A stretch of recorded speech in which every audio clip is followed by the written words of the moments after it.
big talent. She's the biggest nerd in burlesque and San Francisco's very own Jessica Rabbit.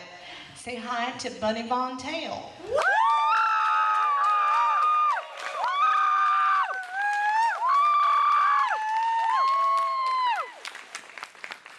This story is about porn and how I was accidentally in porn. I get a lot of questions when I started off that way. Did you trip onto somebody? Did you not see the camera? And my personal favorite, so how bad did you piss off your ex? No, none of that. The first time I actually told this story to someone, I didn't know that the porn in question was being debuted in the next room. Which probably really shows that the true underlying theme of this story is I am really naive or really stupid, depending on what you want to say. It started off when my dear friend Sunny gave me a call and said, "Hey Bunny, I'm in the Bay Area and I'm doing makeup on an Art Nouveau film.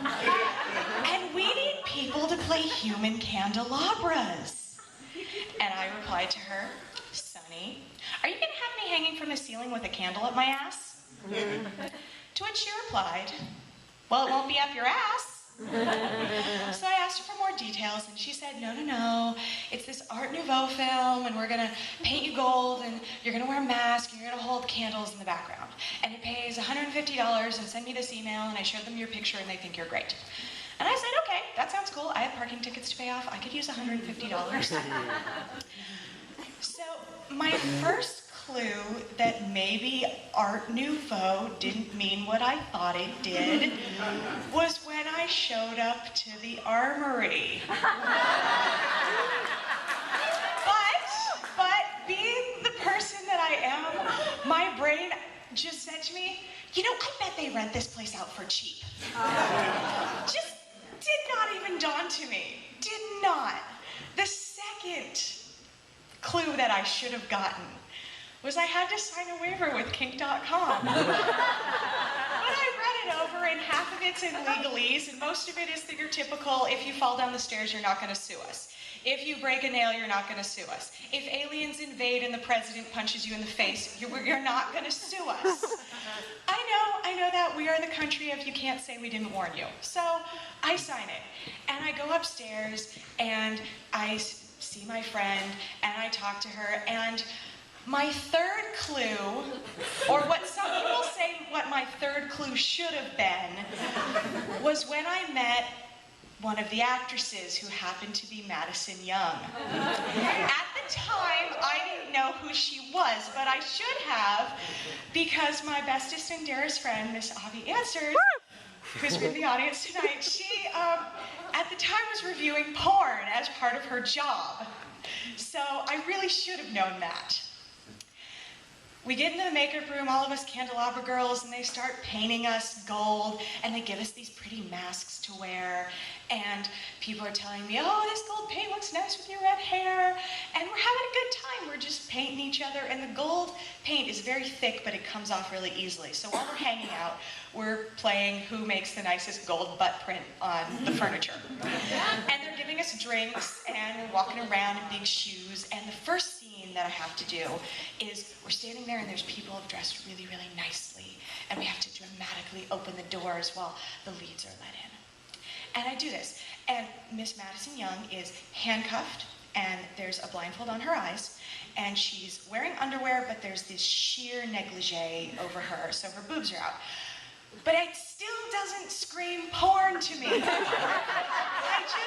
thinking, okay, it's like the movie Secretary. There's titties and BDSM undertones, but, there it is. It still isn't hitting me. And we do that a couple times. And then there's another scene where she's tied to a piano and playing it, and the master walks past us. And after he leaves, all of us candelabras have to collapse dramatically. And that happens, and we do it a couple times, and I burn myself with candle wax, but I'm still having a really good time. And I'm getting drinks, and people are funny, and no one's touching gets gold paint everywhere. And people are in really nice clothes. They don't want to get them dirty. So the last scene of the night, I've been on set for a good 2 hours by now. Last scene of the night comes along, they say, okay, we need 2 girls to be in the background, we're gonna tie somebody up. And they take this girl and they put her on a table and they start tying her, they kind of hog tie her almost, and they hang her from the ceiling, and they put this little row of candles on her back, so she really is a hanging candelabra. And this takes a long time, and I get distracted while this is happening, because I'm holding the candles and I'm in really big shoes, and I'm thinking, oh man, my feet really hurt. And then it dawns on me that my naked gold ass is in front of a window. And I'm thinking, well, hi, hobos on 15th Street at the gas station, that's my butt.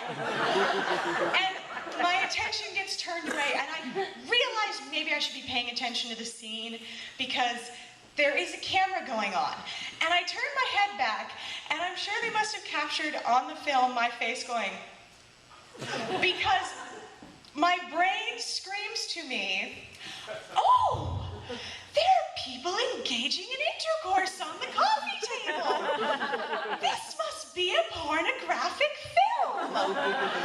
It didn't say, oh shit, they're fucking. I saw a wonderfully beautiful woman with long brown hair and a midnight blue dildo fucking another girl who was on the coffee table, and there was another guy. And that is when it hit me that this is porn. I don't know how it didn't hit me, but it did. So that was the last scene. A lot of people start having sex because that's apparently what they were doing afterwards. And I go to shower off all this gold paint. And if you haven't taken the Armory tour, it's really a beautiful building, and it's kind of like this cross between a castle and a hotel. So in this bathroom, there's lots of little miniature soaps and stuff, and it's a big shower. And I see in this big shower a big sign that says, "This is not a sex shower. That is downstairs."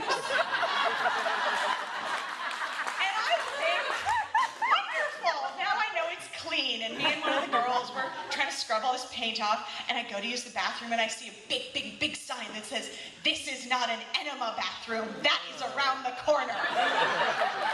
And I think, wonderful. I really appreciate this, and I have some more drinks, and I eat some more food, and I talk with my friend, and I head home. And on the way home, I make a call to a friend of mine, and I say, I think I was just in a porn.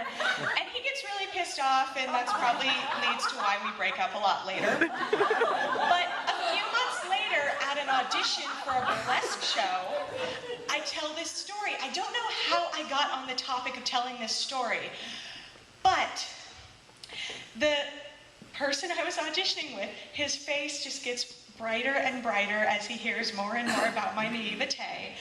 And he tells me, they're debuting that film in the next room. They have been for about an hour. And I thought about going in to watch it, but I realized that I might have missed the moment already where my face went, and my brain said, oh, there are people engaging in intercourse on the coffee table. So I didn't. And to this day, I have yet to actually see that film because I cannot track it down. It's called In Ditro, and if someone has a copy, will you call me, please? Because I really want to see it. And that, ladies and gentlemen, is how you can accidentally be in porn.